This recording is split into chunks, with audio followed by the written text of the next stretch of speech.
he'll like usually message me like a thanks or like whatever. I was like, I didn't even get acknowledgement. He doesn't tag anyone, he doesn't retweet. He doesn't tag, he doesn't retweet. No, he's my pal. It's just a... I just like to bust him a little bit. What? Yeah. Yeah. They won't respond to you. Well, because I asked a question of Luna about the proxy voting thing, and he had like a great follow-up. I've heard this before. And so like when I clipped it, like I put them both in there, and I like tagged him, and usually he'll just be like, oh thanks, like whatever, and like I didn't even hear from him. I haven't seen him though in a while. It's social pressure. She's going to be okay. The fun thing to do at Fox is to send something out that's so worthy. That it makes the Chad newspaper. Per colleague. You gotta get per They colleague. don't look at it that way.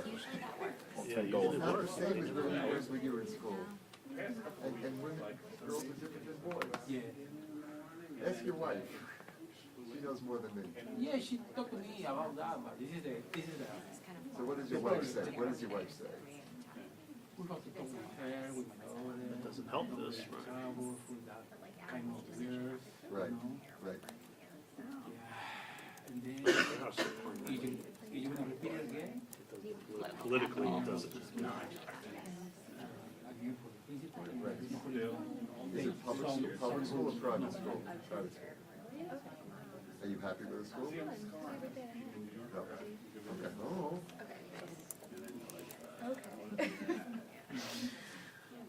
What does your wife think?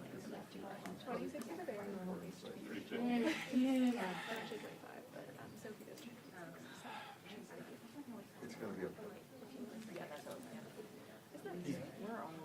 In my school, in my town, Yes. when I get called for another seat, Doesn't work. Yeah, but inside school, no. I got it. Outside. Yeah, I get it. Go to some place, And it's okay.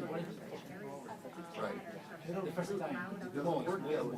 I know, it doesn't work that way with But girls. here, It's very different. Very different culture. I have no answer for you, but I can and tell that's you. it. And then you go out and have a beer. You know, whatever. Yeah, and that's it. I know. The problem is golf. Girls are different. But there. No, but you can't do that. I hear you. I'm sorry you're going through this. I'm sure it's going to get better. Sooner or later. All right, 5 years, maybe not 30. My baby, Okay. I hope that the, is it happy because we're gonna sorry? No, I'm joking. You don't, I'm joking. I'm joking. You know that. You're lucky. I don't know about that. Yes. You sound pretty lucky to me.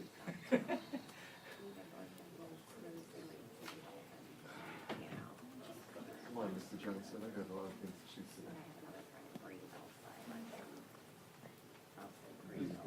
What about the house? I didn't see you. I was here Wednesday and Thursday. I was in the Rose Garden on Wednesday, you know, for the, What do you get? huh? Do you get? Yeah, for the Wednesday, yes, the Rose Garden, you know, signing of the Liberation Day.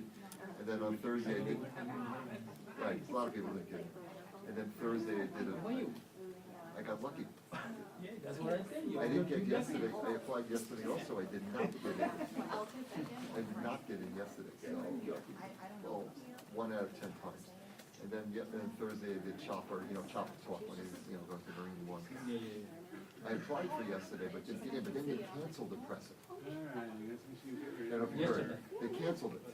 So I applied, didn't get in, so in the end it was okay, because if I did get in, I probably would have been there, maybe preset, and nothing would happen. Then the people are gonna getting upset. Yeah. Well, it wasn't, he wasn't trying to screw the press, it was between him, he didn't want to answer questions about trade. Yeah. Yeah, right. That's my theory at least.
I'll sit here, but I'll send notes just in case. That's fine, I don't care.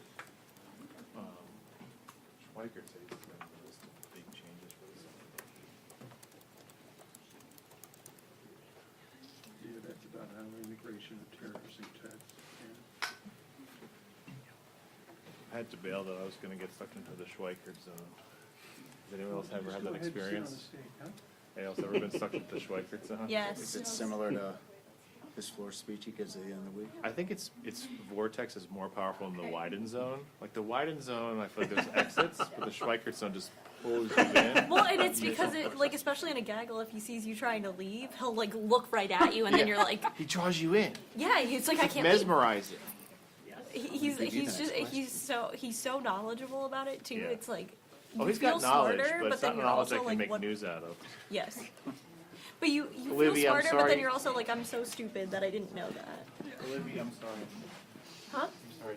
Why did you step on Olivia? Yeah. That's okay. Lisa stepped on me before. It's That's fine. true. That's my That's sprained different though, ankle. because we're like that. We're like, yeah. yeah.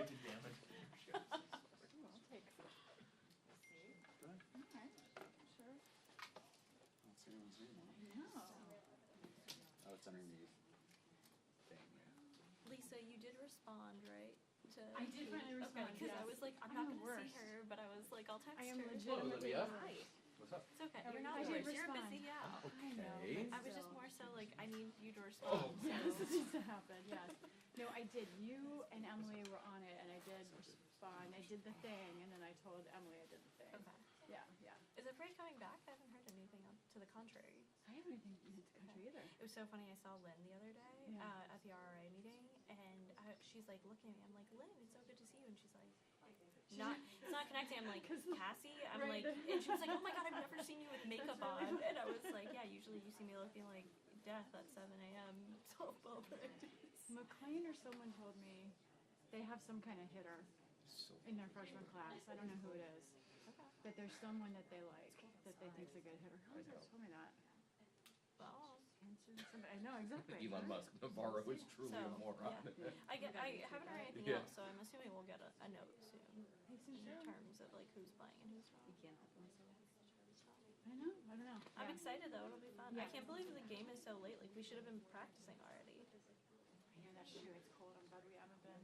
No, I don't mind that. You're ready? You're like I'm ready. You're Well, I ready? have to can get a tell. new glove. Is my Oh, thing. I gotta get a new glove. Okay.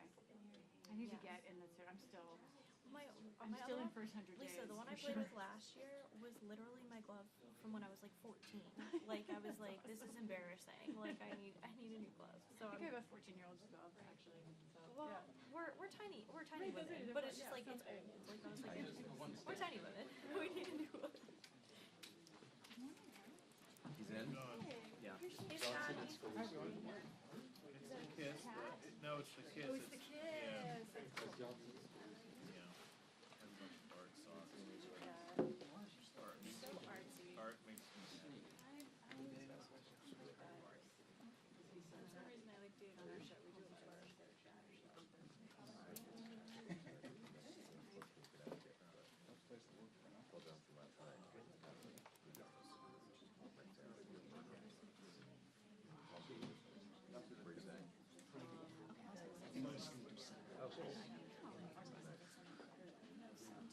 I think this one. I think so. Just because you get Looking along.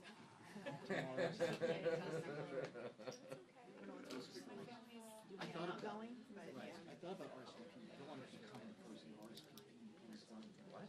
Right. I figured I would not. That's crazy. That's a lot. That traffic is like.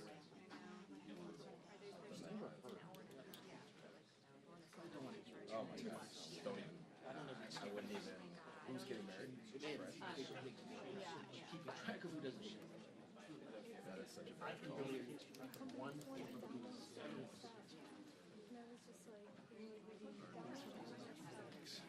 Yeah, well, yesterday was, even though we didn't meet. I can barely manage this. Sorry,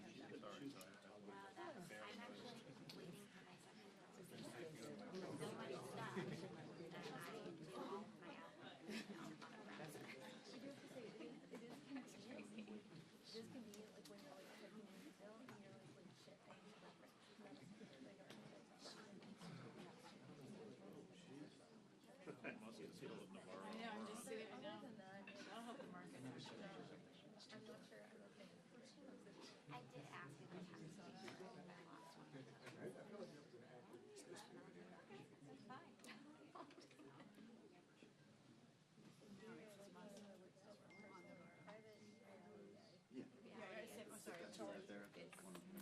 Oh, yeah, that's it. Sorry, I didn't have like that. Yep, got it. I know.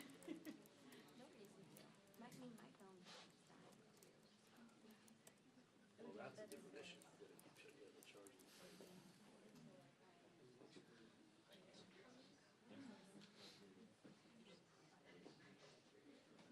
All right, heads up, the door's open. Heads up. Heads up.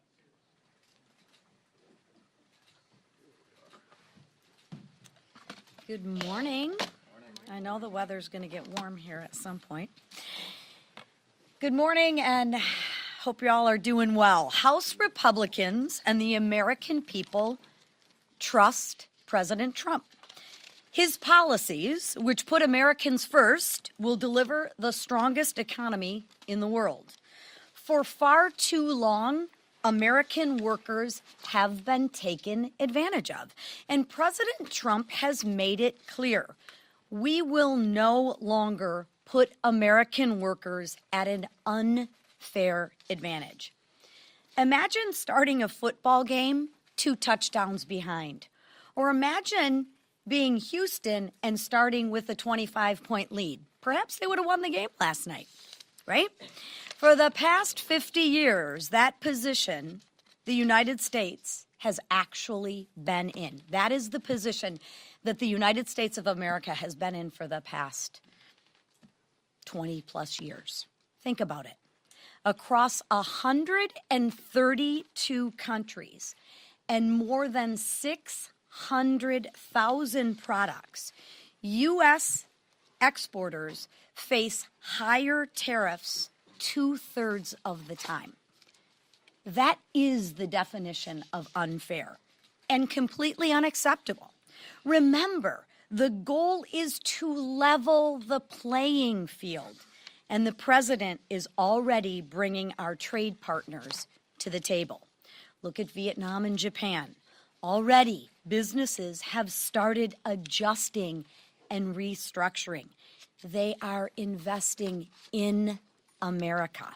The president has secured $5 trillion of investments in the United States in his first 2 months, including my home state of Michigan, where Apple announced their intentions to launch a state-of-the-art manufacturing academy. This is proof that president's negotiations work. And high-paying, skilled manufacturing jobs will follow these investments to America. Just look at the job numbers from last week. Payrolls increased by 228,000. Payroll increased by 228,000 jobs in March. That was 88,000 more than forecasters had expected. And according to the private sector employment report, in March, 21,000 new jobs were added in manufacturing. Something unimaginable a year ago. Look, the reality is Biden left behind a broken economy, and the status quo won't fix it. No one should fault President Trump for trying unconventional ways to get us out of this mess, because that's what it's going to take. House Republicans know that President Trump's long-term strategy will pay off. Now, changing gears and moving on to this week in our work to advance President Trump's agenda, Americans expect us to do our job. This week, we need to pass the SAVE Act and secure our elections. Stop rogue judges from stalling President Trump and the American people's agenda. Reverse Biden's disastrous policies and advance our one big beautiful bill, which will help get our economy back on track again and give our markets some certainty and we said this from the get-go.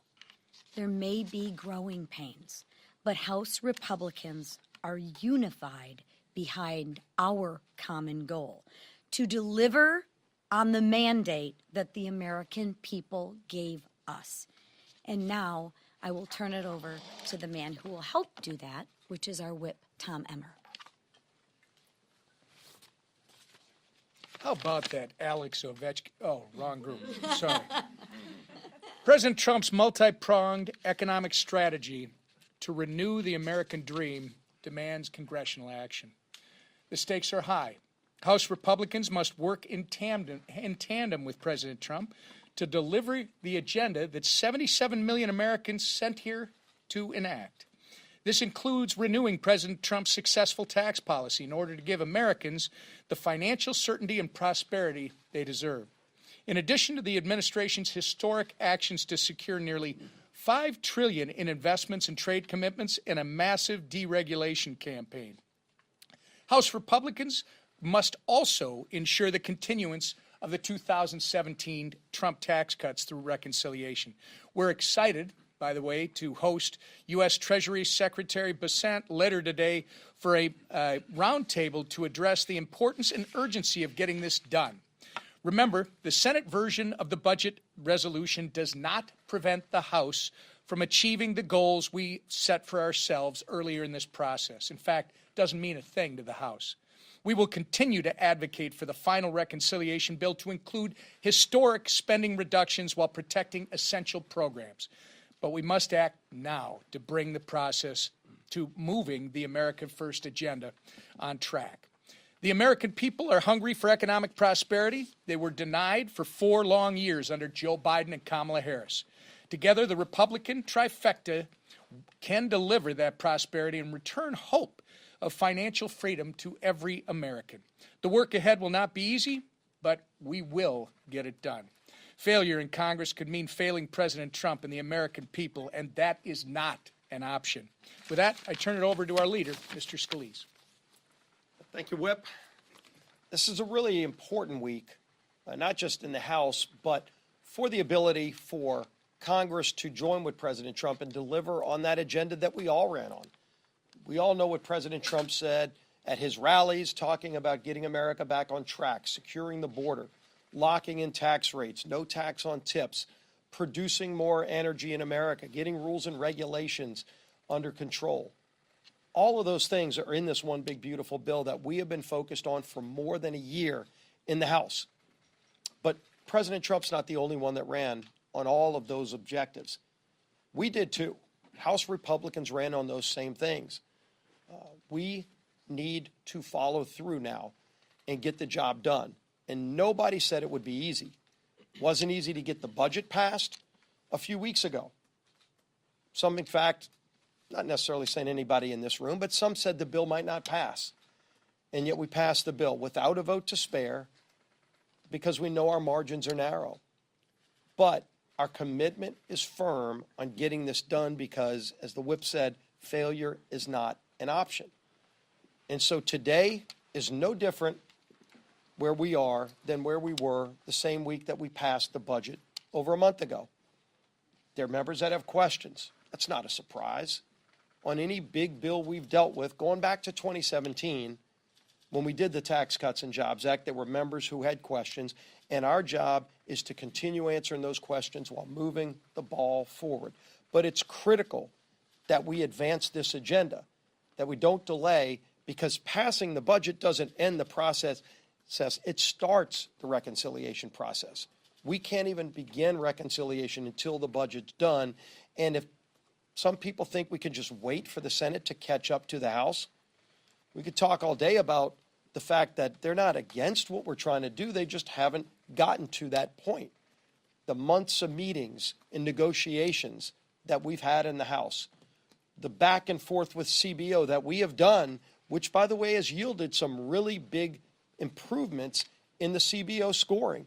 Some of it is just coming in from the initial scoring from the CBO because we disagreed with their numbers, but we didn't just yell and scream. We went back to them, and we're now getting CBO to give us better numbers on the savings that we'll achieve from things like work requirements and some of the other reforms that we all agree upon. But we cannot delay, the country can't afford for us to delay a month or longer to wait on the Senate getting where we are. We've got to continue to move forward, and the bill that we have before us allows us to do that. It allows us to achieve all the savings that we laid out in the House bill. It allows us to achieve all the border security we laid out. It allows us to achieve all the things we want to do to stabilize the tax code. But think about this, because people are watching the markets, and that's understandable. There is trillions of dollars on the sidelines, and I've heard this from so many people in different industries all across the country, trillions of dollars that are not looking at tariffs, that are looking to see what Congress does on the tax code. And they're not going to make those investments until they see a stabilized tax code that doesn't expire at the end of this year, but in fact gets renewed for 10 years, ideally permanently, to lock in tax rates so you don't have a massive tax hike on the country. And we need to remove that uncertainty. The president can't do that. Congress needs to do that, House and Senate combined. So the president is all in. You saw his True Social post yesterday. We're all in as well. And yes, members will continue to raise questions. We're going to continue working through that process, but we can't stop the advancement of our agenda. Democrats don't want this economy to turn around, but we do. We ran on it. We're committed to it. And our leader in that effort is our Speaker, Mike Johnson. Thank you. Rarely do I get to raise the podium level, but I'm going to take great pleasure in doing that. Thank you. Whatever I Yes, can do. yes, that's right. It was too low for me. Everybody knows that for the record. Hey, good morning. Glad to have you all here. It's a very, very busy week on Capitol Hill, as you know. We had a great boost of excitement in the Republican conference meeting this morning. We welcomed our 2 new members from Florida. We were delighted to win those seats handily, and so Congressman Jimmy Petronas and Randy Fine join us. We got them on their committees, and they are joining the team. That team is going to be very busy, as you heard, the recount of sort of what we're going to be working on over the next few days here. Between now and Thursday, the House is going to pass some really important legislation. We'll ensure that only American citizens decide American elections, as you heard. We're going to prevent activist judges from issuing these unconstitutional nationwide injunctions and legislating from the bench, which has become a real problem. And we're going to roll back 2 burdensome Biden-era CFPB rules. This is all common sense issues, and they're things that make sense to the American people. Let me talk about the SAVE Act very briefly. You've heard some about this already. Polling shows that nearly 90% of the American people believe that proof of citizenship should be required to vote. There are few issues in American politics that enjoy that level of bipartisan support. This should pass with a massive bipartisan margin, but watch, it won't. The Democrats are contorting themselves into a pretzel trying to justify some sort of vote against this. Last year they argued we were too close to a federal election to make voting changes. And then they said that non-citizens don't actually vote. And then they said the SAVE Act will somehow result in voter suppression. All that was total nonsense. Now they're claiming that the SAVE Act disenfranchises married women who change their last names. I mean, it's absurd. What they're trying to do is protect the ability of non-citizens to participate in our elections. Plain and simple, that's what this is about. And we know it's a crisis because the last administration, as we all well know, opened the border wide, and we had, by some counts, 20 million illegal aliens come into the country, right? There's no mechanism in federal law, in current law, that requires states to prove citizenship. So even though it is currently against the law, only U.S. citizens should decide U.S. elections, there's no way to make sure that's actually happening. So the SAVE Act is so critically important. It follows common sense, and the American people are with us. The Democrats, I predict, will not be, and they're going to have to answer for that. Let me talk about reconciliation. You heard a lot about this. This is the mechanism that we have to advance the Trump agenda in a big way and deliver results to the American people, all those who voted for these big changes. And this week, we're working in the House to advance the Senate's amendment to our budget resolution, as you know. Just to recount this, we've been working on this for over a year. We started this process well before most of the people in this room agreed with us that we would have this moment of unified government where we would have Republican majorities in the House and Senate, and, of course, the White House as well. And so we started that process. I want to make 4 important points about the Senate's amendment to our House resolution. Number 1, The budget resolution is not the law. Okay, all this does is it allows us to continue the process, begin drafting the actual legislation that really counts, and that's the one big beautiful bill. Number two, the Senate amendment makes no changes to the reconciliation instructions that we put into the budget resolution. So our objectives remain intact. Number three, any final reconciliation bill has to include historic spending reductions that we included in our resolution, while also safeguarding essential programs. And you've heard a commitment from us over and over that that will happen, and the President has said it himself over and over as well. The fourth point is that reconciliation will be a collaborative process between the House and Senate. You're going to see the Republican Party and both chambers working together as one team. I know that's a rare occasion, and people don't really know what that looks like, but we're actually going to do it this time. The House is not going to participate in an us versus them charade. We won't do it. To secure and accomplish our mission, we've got to be working together and rowing in the same direction. And I'm fiercely committed to doing that, and so is Leader Thune and our members on both sides. Passing this amendment just allows us to get off the sidelines and get on the field and start this game. It's the kickoff, so to speak, with one of my football metaphors, and we got to get this done. Republicans have an historic, once-in-a-generation opportunity to deliver relief to hardworking families and set our country back on the path of prosperity. The American people desperately need us to take this action, and we will. As we wrote in a letter to our conference this weekend, time really is of the essence. There's a lot of pressure points that are outside of our control but are forcing this action. We're months away from the X date on the debt limit. The border security resources are being diminished. Markets are unsettled, and the largest tax increase in American history is set to hit families and businesses at the end of this year if we do not act. And for all those reasons, we have no luxury of complacency, and we really don't have time to dither on this thing. So we'll be moving that forward, and you'll see that action this week. Okay, with that, I'll take a few questions. What do we got? A question on two tax proposals that are being talked about at the White House. Just want to get your official comment on them. One, a 40% millionaire surtax is still being talked about over there. What's your opinion on that? And the second is an export tax credit to help those who are facing, such as in China, retaliatory tariffs. What are your thoughts on those? Well, look, I'm not going to comment on specific proposals because there's hundreds of them on the table right now, and I don't want to put my thumb on the scale. I mean, generally, we're trying to reduce taxes around here, so that's a general principle. But we'll have to see. We've got a lot of great ideas.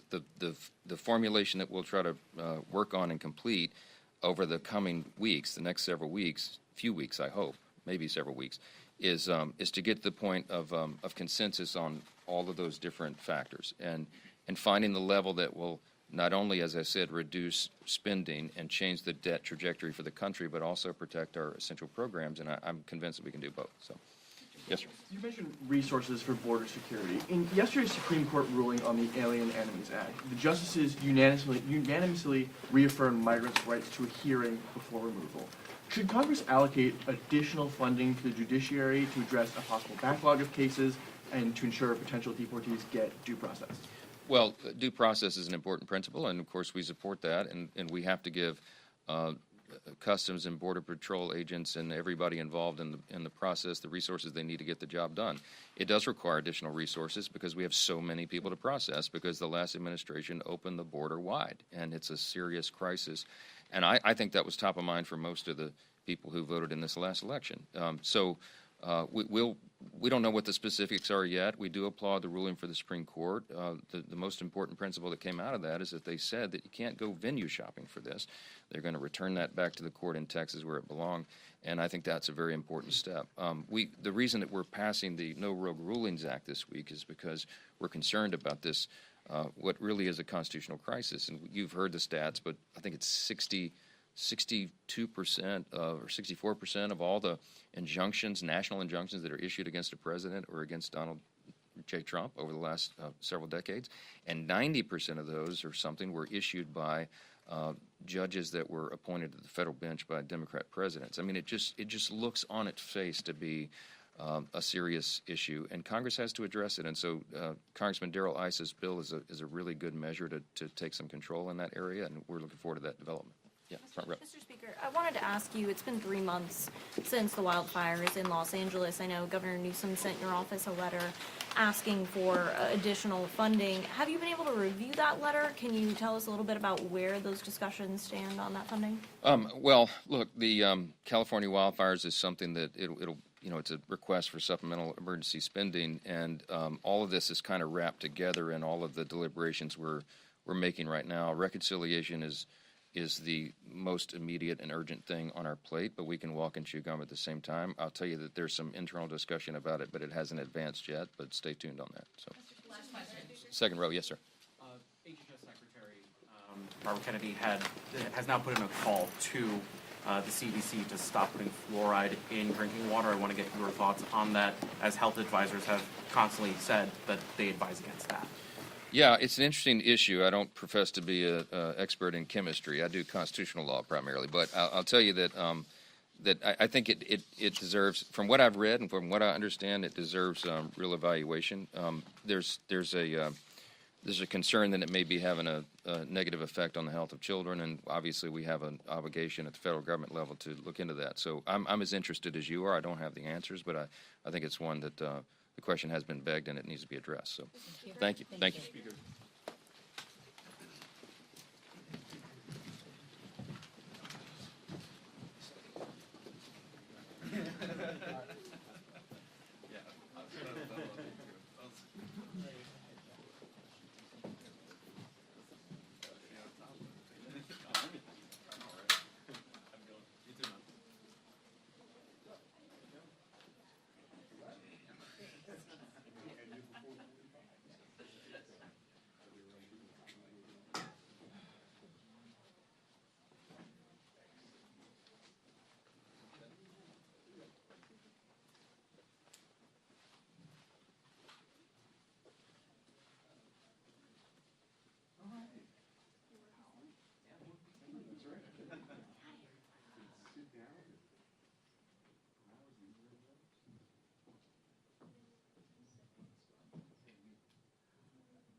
Okay, hello, we're back. Okay. Mason, how'd everything go? Good, good. Love to see it. Hello, how's it going? Good to see you, man. Yes, good seeing you too. Pool cam friend? Cool. Love to see it covering all the bases. We're still at 10:45. Yes. Just so I get everything. Hello. I can. Do you guys need like a white balance?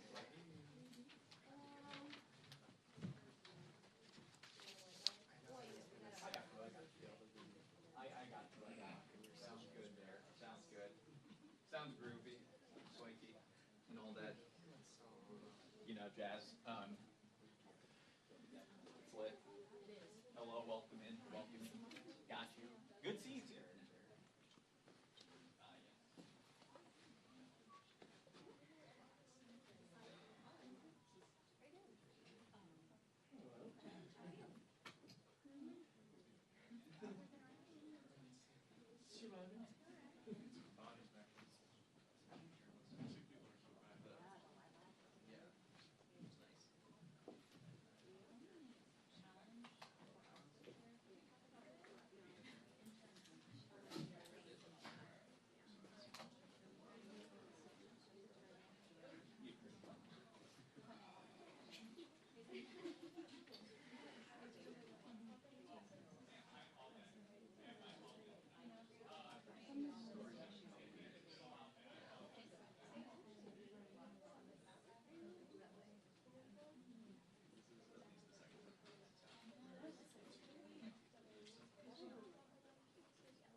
Daily Signal. Oh, okay, nice. Who are you with? I'm with Spectrum News. Cool. Like New York One.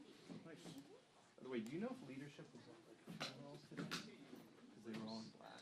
There is a Secret Service funeral today Oh, really? at National Cathedral. It's close to the press, but it could be that. Okay. Makes sense. Good to meet you. Good to meet you.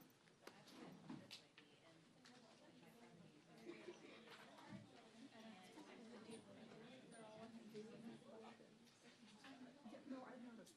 Today was more. I was surprised you called on me because I've been saying you're trying to ask that same question like for weeks. Persistence to purpose leads to success.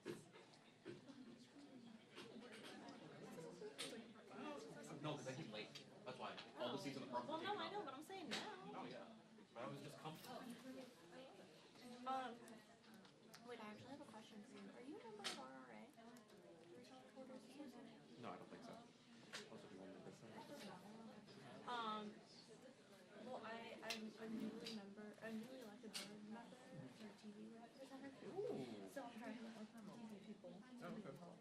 So I'll send you a Yeah, ship it over to me. I saw Amy Lieu today. I'm not quite sure how funny her about it too. Like, hey, we're everything you're good. Well, Amy and I used to work at our last one together.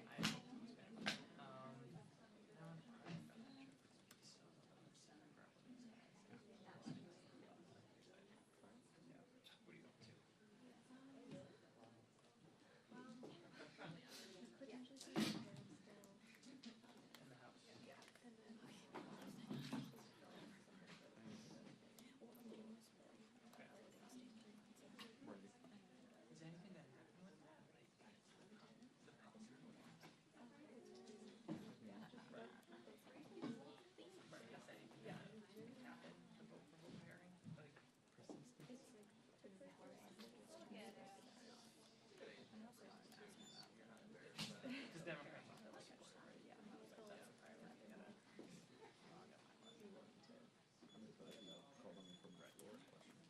that was a good one.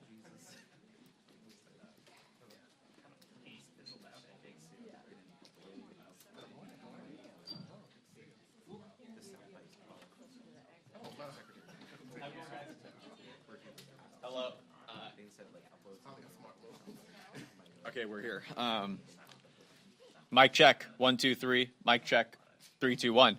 Check, testing, testing, 1, 2, 3. How is that on your end? All good? Ow.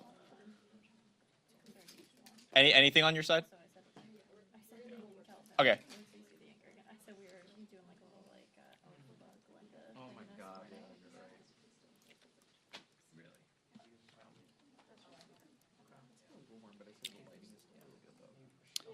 Was the audio like overmodulated or was it like okay when you tried it?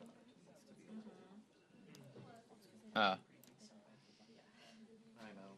Well, I mean, I know. it's like he's way right, and he's coming from like. Oh my back! Oh my god! Oh my god! My back!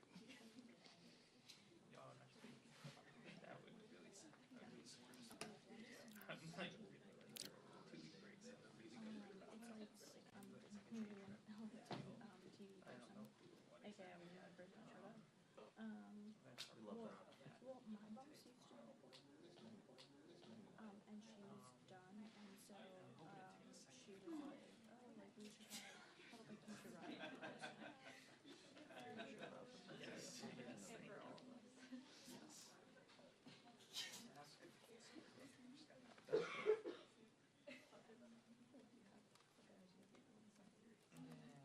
Why do I have to your phone?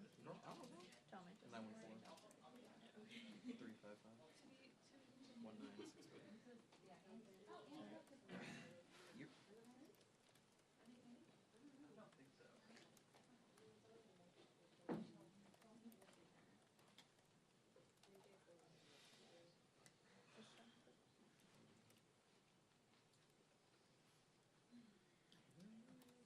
Did you have my phone? No. What's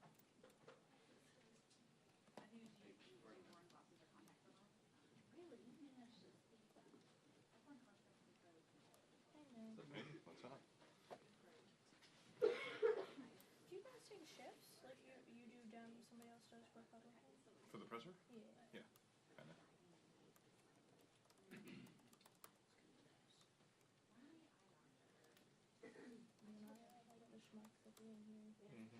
No one else shows up.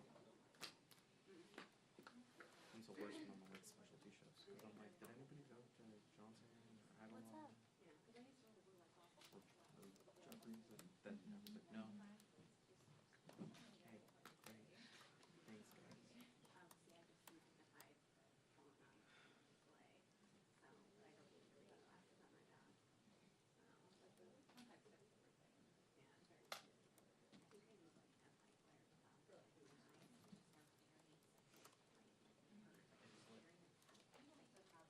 Thanks, guys. It is.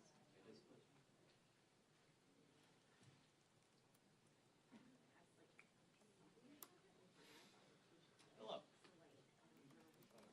Caucus.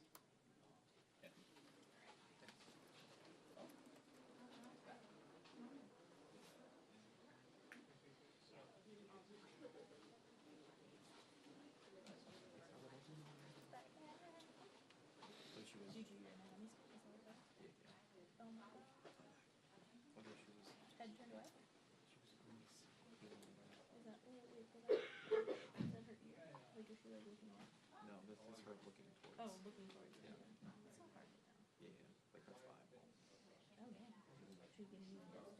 Yeah, I know. Can't wait to print it out and give it to my best friend. Like, here you go, here's the decorations. So how many is 20? 22? I think it's 5 months and 3 weeks now. Okay, I'm on that. You asked me right now. 5 months, 5 times 4 is 20. 23, yeah, Yeah. 23 weeks.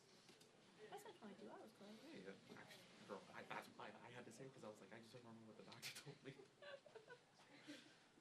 How's she feeling? Oh, it's like, once you get to nighttime, Sorry. yeah, she like wipes. So it's just like, we have to be really careful. Like, all right, like if we go on errands, she has to like knock out for like a few hours. Mm-hmm. That's what happened on Saturday. We like went out, we like did like a little bit of shopping for like 2 hours, and then we came home like for 3 hours. I was like, damn. Yes. Yeah. So it's just like, you know, some things are relaxing. Others, I just got the email that was. but she's just been like, now she's starting to get into like the, not even cravings, but she's just like, I don't want something. It's like, There's not more things like, on the she's docket, like, so what my am I day not be over.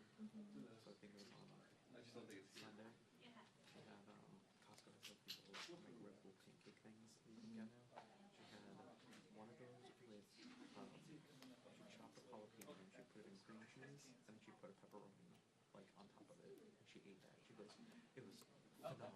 I'm like, I tried it and I was like, it's okay, it's not that great.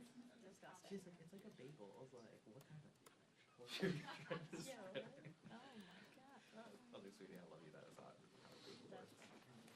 So we should she eats it, I'm fine. Is she still under the fish? What you were saying? She was like, Yeah, like fish is still like been like a thing where she's been going more for it. And it's so funny. Every time we go to Tyler's one, she's like, Thai with fried rice. okay. Which Thai place are you going to? Thai in Charlington. Yeah, I love it. They're really good. Actually, I highly recommend Thai. Actually, out of like a lot of places. The pad Thai and the pad see ew at Sisters is very good. Yes, it is.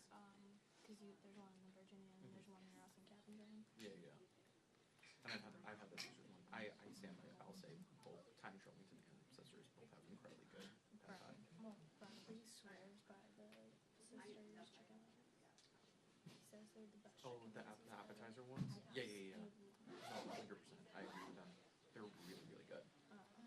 It's like it's just like so easy to go there and like it's never packed. Like it's a busy but it's not packed. Like you want to get something like a seat. Like the food is delicious. You'll have leftovers. I never have leftovers.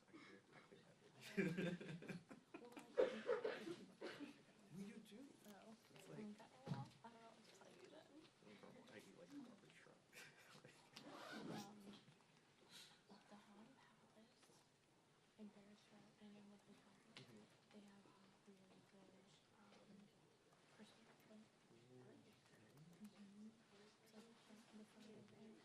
Their scallion pancakes are awesome.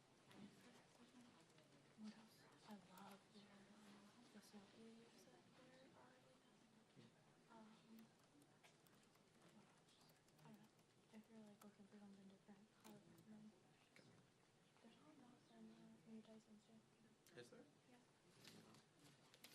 I would get scared going by Tyson's though. I'm afraid to get trapped there. But I have wanted to go because we don't talk about shotted. There's a place in Texas one called shotted. It's like Heads up.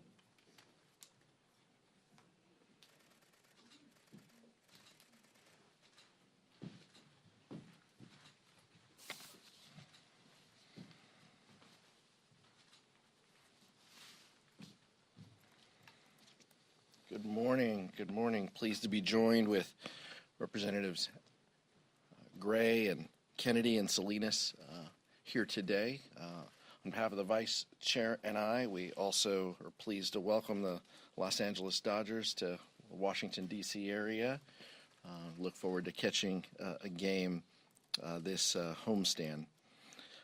Donald Trump has imposed the largest tax increase in 50 years on every single American. Republican incompetence is crashing the economy with reckless tariffs and bleeding the accounts, the retirement accounts of Americans dry. We're watching global recession take hold because of the boneheaded policies of one person, which will cause hardworking people to lose their jobs, potentially lose their homes and their health care. At the same time, Republicans in Congress are preparing to cut Medicaid $880 billion so they can give a massive tax cut to billionaires. They are telling us with a straight face that the economic growth will pay for these tax breaks while the economy is in a tailspin. The truth is, passing the Republican budget would be a death blow to the American economy. And the people that get caught in the crossfire of this Republican recession will be hurt most by Medicaid as a tool that Republicans want to chip away at. Congress needs to take away the keys of economic policies like tariffs from this incompetent administration and restore some stability to the economy. House Democrats are going to continue to prioritize the economic needs of the American people by working to bring down costs, make health care more affordable, and look out for everyday Americans. With that, turn it over to Vice Chair Ted Lieu. Thank you, Chairman Aguilar. As an American and as a veteran, my heart goes out to the 4 U.S. soldiers who tragically died in an accident in Lithuania. The Lithuanian president did a very dignified ceremony for those 4 U.S. soldiers. And when those 4 soldiers' caskets landed at Dover Air Force Base last Friday at a transfer ceremony, U.S. officials greeted them, elected officials greeted them, but Donald Trump was not there. Donald Trump instead chose to go to a golf tournament. And I'm just going to read to you what one of the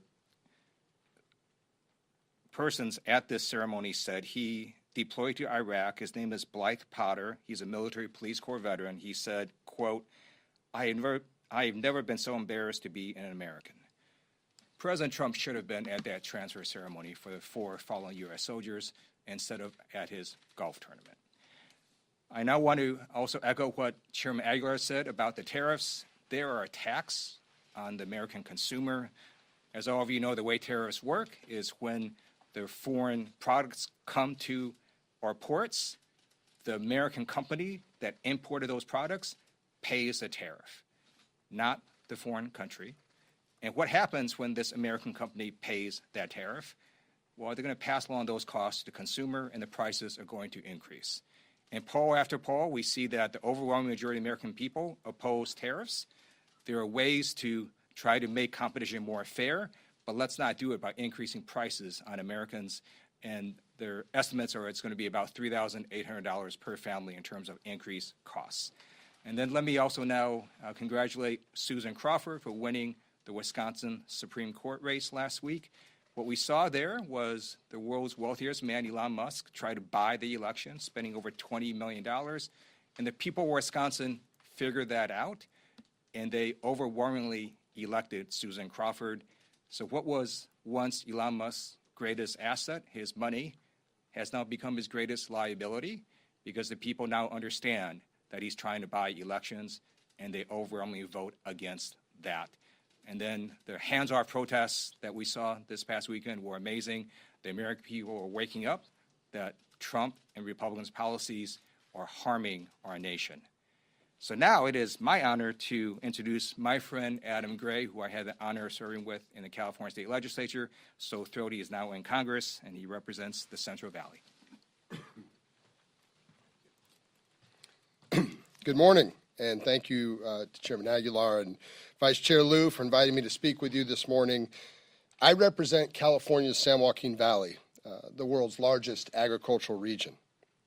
The President's recent announcement of tariffs on our global trade partners poses a serious risk to farmers in the San Joaquin Valley and across the country. The last time blanket tariffs went into effect under President Trump's first administration, California farmers lost an estimated $683 million in crop revenue. The most significant losses were concentrated in tree nuts and dairy products, among others, which are top exports from the San Joaquin Valley. In fact, the California delegation recently received a letter from ag industry leaders in California pleading with Congress to support common sense measures that will protect fair competition for their products and defend our nation's food supply. This group of producers represent more than 400 commodities and billions of dollars of revenue. They warn of uncertain market conditions, disrupted business operations, increased costs associated with retaliatory tariffs. This all poses a significant risk to family-owned farms, which account for over 95% of American agricultural operations. I grew up in the ag industry. My family owned and operated a dairy supply store. My grandparents grew pistachios like many Valley families. I know personally how tight budgets are. I know how one bad season can derail an operation for years. These aren't just individual farmers or business owners who will lose jobs or shutter businesses. These are entire communities like mine in the Central Valley who rely on the ag industry to power their economy. Rather than work with Congress to make precise, strategic changes to our trade policy, the President has decided to impose sloppy blanket tariffs and stuck American farmers with the bill. I'm ready to work with anyone and everyone who is serious about rising above partisan politics to protect our ag communities from the impacts of tariffs. We must do something now. Our farmers deserve it. Our communities deserve it. With that, I'm happy to introduce my colleague, Representative Tim Kennedy.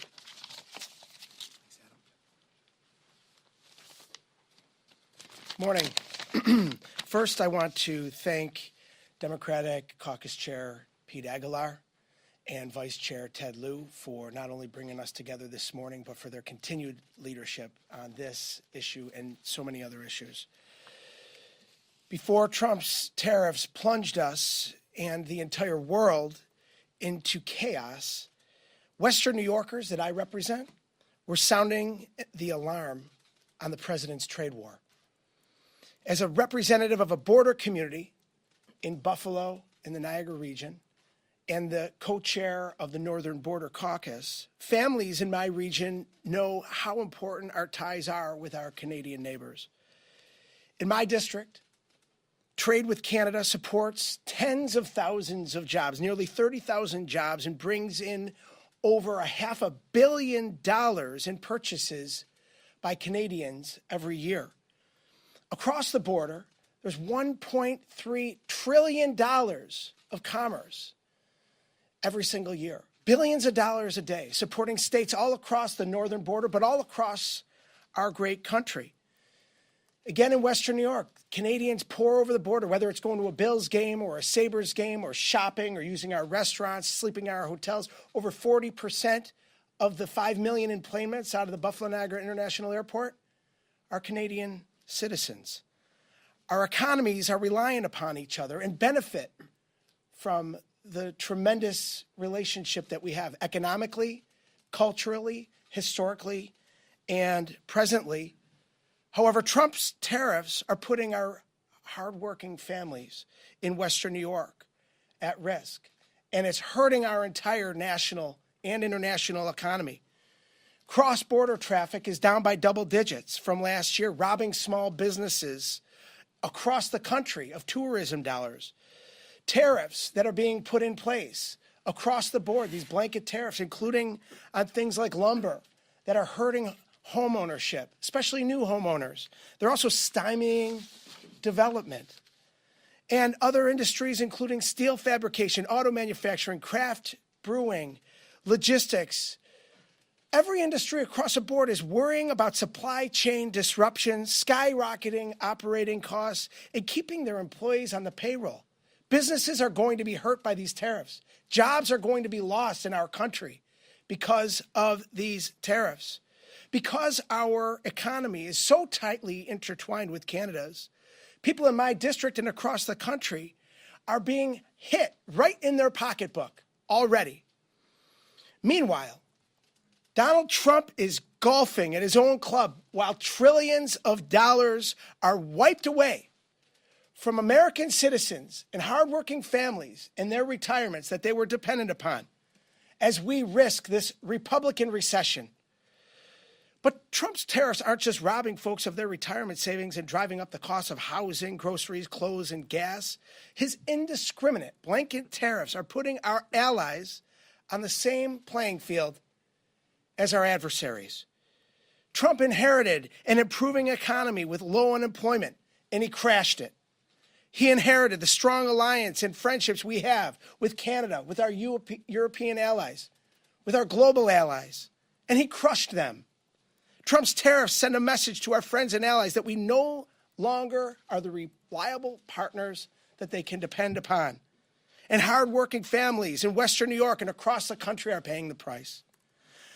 They are setting our nation down a dangerous path of chaos, stealing from American families and jeopardizing our alliances, all to justify tax cuts for the richest Americans. This is wrong, and we're not going to stand for it. We're not going to sit back and hang tough like the president suggests we do. We're going to continue to use our voices and demand an end to Trump's tariffs and get back to work creating an economy that benefits all hard-working families across this great country. With that, I yield to a wonderful representative, Salinas.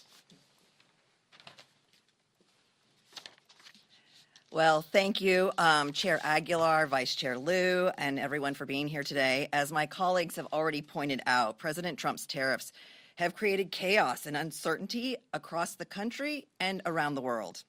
Many Americans have spent the last few days watching their retirement savings go up in smoke and bracing for a recession or possibly worse. But instead of doing something to stop the bleeding, Donald Trump spent the weekend, as has already been mentioned, playing golf with billionaires. In case there was any confusion about where his priorities are, he clearly is more interested in improving his golf game than improving the economy. Trump's reckless and harmful approach to tariffs will devastate states like Oregon, where our economy relies heavily on trade. From wine to wood products, Oregon exports billions of dollars worth of homegrown goods every year, and we import billions more. All things considered, Trump's tariffs are going to raise taxes on Oregon businesses and families to a tune of about $7.5 billion per year. So whether you're a hazelnut grower in the Willamette Valley or a small business owner in Salem, hardworking Americans, not foreign countries, will end up footing the bill. And those costs add up. Experts have estimated that the average family will pay about $73 more per week, or close to $4,000 more per year for everyday necessities. It's frankly reprehensible that this president is choosing, and I want to be clear, this is a choice, to play roulette with people's hard-earned money and roll the dice on whether our folks can afford food, pay the rent, send their kids to college, or even retire right now. And don't be fooled. This is not a market correction. It is a market disruption of the highest magnitude. I won't stand for it. My colleagues will not stand for it. House Democrats are united in our opposition to Trump's tariff tyranny, and we will continue to speak out against his attacks on working families. What we won't do is let Republicans in Congress off the hook. They have the power to stop these tariffs right now, and they're refusing to fulfill their constitutional duty. Our message is clear. Democrats will not bow down to billionaires. We will fight back with everything we have to protect our constituents from the great Republican ripoff. Thank you. And I yield back to Chair Aguilar. Thank you, Andrea. I want to thank Tim, Andrea, and Adam for joining us here today. Questions? Nick, it's your birthday, so I got to give you the first one. It's a contractual obligation, I think. Thanks, sir. Question for Congressman Gray. He's not available for questions. Would you vote to repeal all of the tariffs that Trump rolled out last week? Yeah, I'll let Adam speak for himself here too, but I do think that there are legislative tools that the caucus is looking at. We believe that this is boneheaded, wrong-headed policies that the president is enacting. We look forward and we want to work in a bipartisan way. And I would point to the Cantwell Grassley, effort in the Senate is one bipartisan effort. I know there are others, and there could be more in the future. But House Democrats want to work to lower the costs that Americans face. And these wrong-headed policies and these tariff policies put everyone at risk and raise everyone's costs. And I'll let Adam answer. I appreciate the question. As I said in my earlier remarks, the administration has taken a blunt, broad approach to this instead of actually digging in and looking at each individual tariff, each individual market. This has huge impacts on agriculture in the San Joaquin Valley. My office has been working on some legislation related specifically to agriculture and those, kind of our top import-export markets as a way to require congressional review and approval there. Certainly support what's going on in the Senate in bipartisan fashion. I'm ready to support bipartisan solutions in the House, as well as pursue individual legislation if that's necessary. But I just think we've got to get serious about this, and we need serious people here in Washington. This is going to impact food prices across the country. It's certainly going to devastate farming communities like mine. I'd also say Ranking Member Meeks has an effort that would turn off the emergency that President Trump is using here, claiming fentanyl as a reason for tariffs for Canada and Mexico. Thanks. Michael. Thank you, Mr. Chair. House conservatives are threatening to vote against the Republican budget blueprint to advance President Trump's agenda. We've seen plenty of examples of Republicans flipping on their votes at the last minute, and I don't want to go down the list. But at this point, have you and the caucus come to expect that most House Republicans will ultimately support measures on the floor that they say that they oppose in the press? Yeah, absolutely. I think that it's pretty clear that House Republicans generally say one thing when they're in an elevator with us or with you, and then they do something else when they are given an opportunity to vote on the floor. We're looking for reasonable Republicans to work with. We just haven't found many. That's the problem. Speaker Johnson is pretty good at counting to 200, but he clearly can't count much beyond that without Donald Trump putting his thumb on the scale. That's why he's bringing him down to 1600 Pennsylvania. That's why it's a full court press. But many of these Republicans who say that they are no votes will ultimately cave. Generally, the only one who we can believe is Thomas Massey, who's principled, and if he says he's a no, he's going to be a no. Everyone else generally will say one thing until they get a phone call from the president. Mickey? Yesterday, Leader Jeffries said that he's still exploring some legal avenues in the Texas special election against the governor. What legal pathway do you think that there is, and are you still supportive of potentially, urging him to move this race up if possible? I believe he said that before the governor put the special election date. It was after last night. The governor's put the special for November. If there are options, I'll let Leader Jeffries and the DCCC, speak to that. I don't have anything more on that. Oriana with Notice. The House is voting today on Darrell Issa's bill to stop nationwide injunctions, and then leadership I know is whipping against that bill. But just 2 years ago, Democrats were calling for kind of similar judicial reform following Judge Kaczmarek abortion pill ruling, which also involved nationwide injunction. So isn't judicial reform an area where there should be some sort of bipartisan path? Well, I think it's clear, and Republicans were opposed to any reform efforts when this affected women's reproductive care in mifepristone in the North Texas ruling that you're talking about. I'm going to ask Vice Chair Lieu to speak in his kind of judiciary capacity, but House Democrats see this effort for what it is. This is an effort for Republicans to push back on Judge Boasberg giving a ruling that they disagree with. By the way, that's a judge who was appointed by a Republican president, elevated by a Democratic president, and this is a concern that we have, that Republicans just aren't playing fair. Just like elections, they believe the results only when their person wins.